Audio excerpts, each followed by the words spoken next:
நண்பர்களே, தங்களது பலத்தை தங்களுக்கு அழியாத்தன்மையாக கருதி பெருமையுடன் இருந்து போகும் சாம்ராஜ்யங்களை வரலாறு எப்போதும் மன்னிக்காது. இன்று நீங்கள் கேட்கும் இந்த கதை வெறும் வியாபாரம், வரிகள் அல்லது ஒப்பந்தங்கள் பற்றியது மட்டுமல்ல. இது மாறிக்கொண்டிருக்கும் உலகத்தின் கதை. பல தசாப்தங்களாக தன்னை உலகின் உரிமையாளராக கருதி கொண்ட அந்த அமைப்பு சரிந்து விழும் கதை இது. மேலும் இது இந்தியாவின் கதை. இனி யாருடைய அறிவுறுத்தல்களுக்கும் அடங்காமல் தனது சொந்த நலன்களின் பாதையில் நடக்கும் நாட்டின் கதை. இந்தியாவுக்கும் ஐரோப்பிய யூனியனுக்கும் இடையிலான இந்த வரலாற்று சிறப்புமிக்க வியாபார ஒப்பந்தச் செய்தி வெளியான உடனே உலக அரசியலில் பூகம்பம் வந்தது போலானது. உலகமே இந்த ஒப்பந்தத்தின் மீது கவனம் செலுத்தியது. ஆனால் அதில் மிகுந்த கவலையடைந்தது அமெரிக்கா. அந்த கவலையிலேயே அமெரிக்காவிலிருந்து வந்த ஒரு அறிக்கை உண்மையான உண்மையை அனைவருக்கும் முன் வெளிப்படுத்தியது. ஐரோப்பா இந்தியாவுடன் வியாபார ஒப்பந்தம் செய்வதன் மூலம் தனக்கு எதிரான போருக்கு பணம் வழங்குகிறது என்று அமெரிக்கா கூறியது. இந்த வார்த்தையை கேட்டவுடன் ஒரு கேள்வி வர வேண்டியதுதான். இது உண்மையிலேயே நீதி பற்றிய கவலையா அல்லது பயத்தால் வந்த கூச்சலா? அமெரிக்கா விரும்புவது என்னவென்றால், ஐரோப்பாவும் தன்னைப் போலவே செய்ய வேண்டும். இந்தியா மீது வரிகள் விதிக்க வேண்டும், வியாபாரத்தை நிறுத்த வேண்டும், அழுத்தம் கொடுக்க வேண்டும், ரஷ்யாவுடன் தூரம் வைக்க இந்தியாவை வற்புறுத்த வேண்டும். ஆனால் இம்முறை கதை அமெரிக்கா கற்பனை செய்தது போல நடக்கவில்லை. ஐரோப்பா தலை குனியாமல் கண்களில் கண்களை பார்த்து தனது சொந்த நலன்களை தேர்ந்தெடுத்தது. இதுவே அமெரிக்காவுக்கு மிகுந்த வலியை ஏற்படுத்தியது. ஏனென்றால் இது சாதாரண ஒப்பந்தம் அல்ல. இது சுமார் 2 பில்லியன் மக்களின் சந்தையை இணைக்கும் பொருளாதார பாலம். இது உலகின் மொத்த ஜிடிபியில் சுமார் 25% பங்கை ஒரே இடத்துக்கு கொண்டு வரும் ஒப்பந்தம். அதனால்தான் ஐரோப்பிய கமிஷன் தலைவி இதை இதுவரை மிகப்பெரிய மற்றும் மிகுந்த லட்சியமுள்ள வியாபார ஒப்பந்தம் என்று அழைத்தார். இந்தியா உலகில் வேகமாக வளரும் பொருளாதாரம். ஐரோப்பிய யூனியன் 27 நாடுகளுடன் கூடிய மிகச் செழிப்பான ஒற்றை சந்தை. இந்த இரண்டும் இணைந்தால் அது வெறும் வியாபாரம் மட்டுமல்ல, அது சக்தி சமநிலையில் மாற்றத்தை கொண்டு வரும். இந்த ஒப்பந்தத்தின் சிறப்பு என்னவென்றால், இது வெறும் பொருட்களுக்கு மட்டும் வரையறுக்கப்படவில்லை.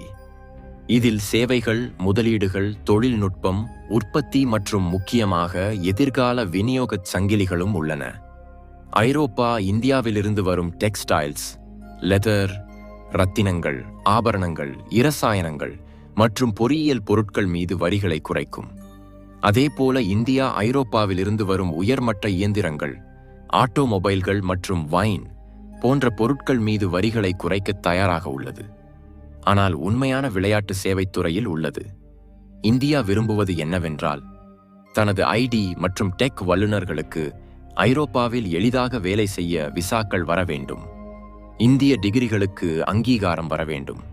அதற்கு பதிலாக ஐரோப்பாவுக்கு இந்தியாவில் வங்கி, காப்பீடு மற்றும் டிஜிட்டல் சேவை துறைகளில் அதிக அணுகல் கிடைக்கும்.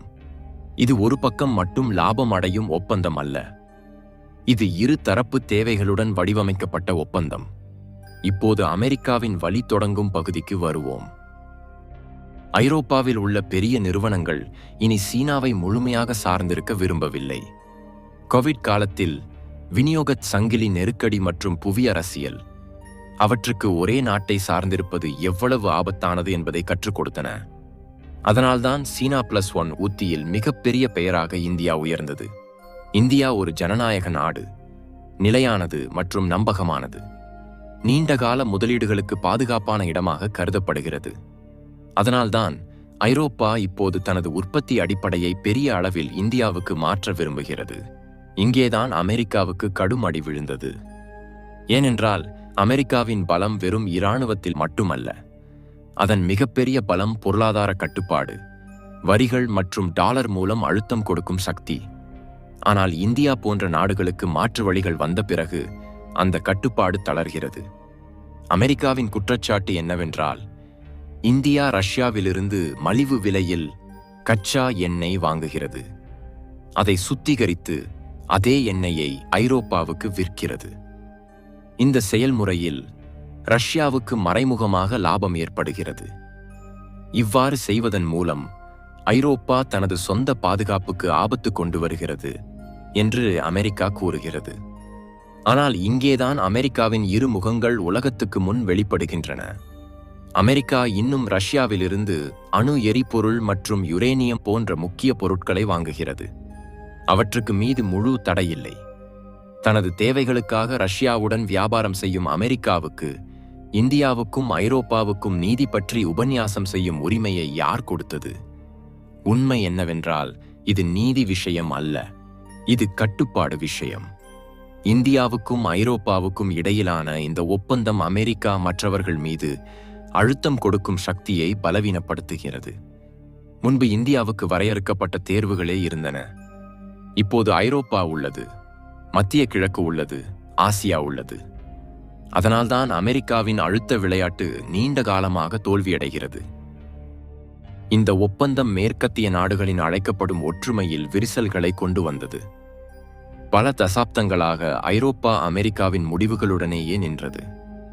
ஆனால் இம்முறை ஐரோப்பா தெளிவாக கூறியது, நாங்கள் எங்கள் பொருளாதார நலன்களை முதலில் பார்ப்போம். இது ஒரு சமிக்ஞை. உலகம் இனி பிளாக் அரசியல்களிலிருந்து வெளியே வருகிறது. இந்தியாவின் உத்தி இங்கே மிக தெளிவாகவும் சமநிலையுடனும் உள்ளது. எந்த சர்வதேச சட்டத்தையும் மீறவில்லை. ரஷ்யாவிலிருந்து எண்ணெய் வாங்குவது முழுமையாக சட்டப்பூர்வமானது. இந்தியா தெளிவாக கூறியது, தனது எரிசக்தி பாதுகாப்பு எந்த அரசியல் அழுத்தத்துக்கும் அப்பாற்பட்டது. அதே நேரத்தில் அமெரிக்கா, ஐரோப்பா மற்றும் ரஷ்யா மூன்றுடனும் உறவுகளை தொடரும். இதுவே இந்தியாவின் மல்டி அலைன்மெண்ட் கொள்கை. ஐரோப்பாவுக்கும் இந்தியா நீண்டகால உத்தியாட்ட தேர்வு. சீனாவுடனான உறவுகள் உக்கிரமாக உள்ளன. அமெரிக்காவின் பாதுகாப்பு வாத போக்கு அதிகரித்துள்ளது. அத்தகைய நேரத்தில் இந்தியா பெரியது, நிலையானது மற்றும் நம்பகமான சந்தையாக முன்னே வருகிறது. அமெரிக்காவின் கவலை வெறும் இந்தியா அல்லது ஐரோப்பாவுடன் நிற்கவில்லை. அமெரிக்கா தனது பல நெருங்கிய கூட்டாளி நாடுகளுடன் உறவுகளை சிதைத்துக் கொண்டது. நேட்டோ நாடுகளுடன் உக்கிரங்கள், பிரான்ஸ் மற்றும் ஜப்பானுடனும் நம்பிக்கை குறைந்தது. ஜப்பான் அதன் பாதுகாப்பு பொறுப்பை அமெரிக்கா ஏற்றுக்கொண்டுள்ளதல்லவா? இப்போது தனது சொந்த பாதுகாப்பு அமைப்பை வலுப்படுத்திக் கொண்டுள்ளது. ஏனென்றால் அமெரிக்காவின் உத்தரவாதத்தில் முழு நம்பிக்கை இல்லாமல் போய்விட்டது. ட்ரம்ப் பெரிய நாடுகளுடன் எப்படி சண்டை போட்டாரோ அந்த பலன் இப்போது தெரிகிறது. பிரான்ஸ், சீனா, ரஷ்யா மற்றும் இந்தியா இவை அழுத்தத்துக்கு தலை குனியும் நாடுகள் அல்ல. ரஷ்யா உக்ரைன் போரை நிறுத்த எல்லா முயற்சிகளும் தோல்வியடைந்தன. கிரீன்லாந்து விஷயத்தில் ஐரோப்பிய யூனியன் ஒற்றுமையுடன் அமெரிக்காவுக்கு எதிராக நின்றது. இப்போது அமெரிக்காவுக்கு அங்கும் தனது இடத்தில் மாற்றம் செய்ய வேண்டியிருந்தது. இவையெல்லாம் அமெரிக்காவின் வெளியுறவுக் கொள்கையில் மிகப்பெரிய தோல்விகளாக கணக்கிடப்படுகின்றன. உலகம் இப்போது டாலரிலிருந்து தூரம் செல்கிறது. அமெரிக்கன் ட்ரெஷரி பாண்டுகள் மீதான நம்பிக்கை குறைகிறது. இத்தாலி, பிரான்ஸ் மற்றும் ஜெர்மனி போன்ற நாடுகள் தங்கள் தங்கத்தை அமெரிக்காவிலிருந்து திரும்ப எடுத்து வருகின்றன. இது ஒரு சமிக்ஞை. உலகம் இனி ஒரே சக்தியை சார்ந்திருக்க விரும்பவில்லை. இத்தகைய நேரத்தில்தான் பிரதமர் நரேந்திர மோடி தாமே உறுதிப்படுத்தினார், இந்தியாவுக்கும் ஐரோப்பிய யூனியனுக்கும் இடையில் பெரிய ஒப்பந்தம் கையெழுத்தாகியுள்ளது என்று. இதை இரு பெரிய பொருளாதார அமைப்புகளுக்கிடையிலான சரியான பங்காளித்தனமாக விவரித்தார். இந்த அறிவிப்பு அந்த நேரத்தில் வந்தது. 16வது இந்தியா ஐரோப்பிய யூனியன் உச்சி மாநாடு நடந்தபோது. இது சாதாரண மாநாடு அல்ல, இது ஒரு வரலாற்று திருப்பம். மோடி கூறினார், இந்த ஒப்பந்தம் இந்தியாவின் உற்பத்தி மற்றும் சேவைத் துறைகளுக்கு அபார பலம் கொடுக்கும் என்று. இந்த ஒப்பந்தம் உலக வியாபாரத்தில் 1/3 பங்கை உள்ளடக்கும் என்று. அதனால்தான் அமெரிக்கா கவலையடைகிறது. ஏனென்றால் இந்தியா இப்போது அத்தகைய நாடுகளில் சேர்ந்து விட்டது. விதிகளை பின்பற்றும், ஆனால் அழுத்தத்துக்கு தலை குனியாது. உலகம் மாறுகிறது, சக்தி மையங்கள் மாறுகின்றன. இந்தியா இப்போது அந்த மேசையில் அமர்ந்துள்ளது, முடிவுகள் நடக்கும் இடத்தில். ஏனென்றால் உண்மை என்னவென்றால், தனது முதுகை சரியாக நிமிர்த்து கொண்ட நாட்டை வளைக்க உலகில் எந்த சக்தியும் போதாது.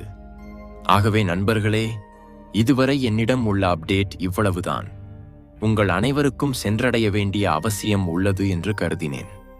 மீண்டும் சந்திப்போம் அடுத்த வீடியோவில் மற்றொரு தகவல் தலைப்பு பேச்சுடன். ஜெய் ஹிந்த்.